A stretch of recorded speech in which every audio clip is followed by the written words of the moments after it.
there's a lot of contacts in the starter pack, and most people would go directly to the one. Like if I were you, I would go for skincare, beauty, and wellness. But you're like, no, I'm going to use the food and wine contact. Like I would never even think about that, you know. So that's amazing. So let's.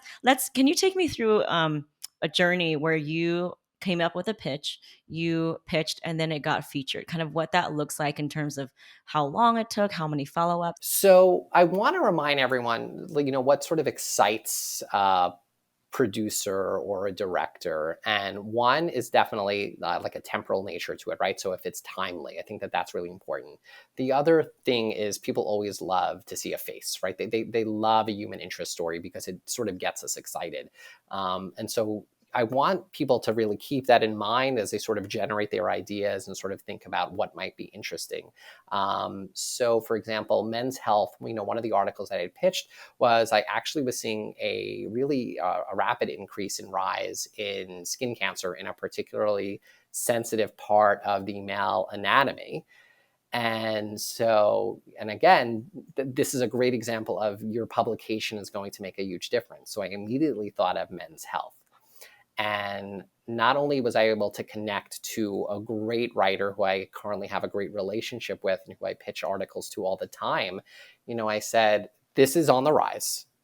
We have a great treatment for it that I want your readers to be aware of.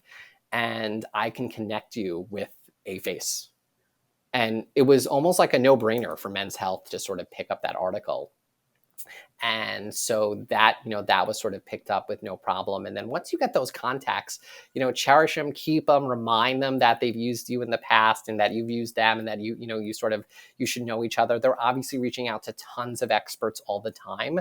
And so from there, we were able to pitch a few articles about like what's lurking around in your gym. So, what are some of the infections, the common skin infections that you might see?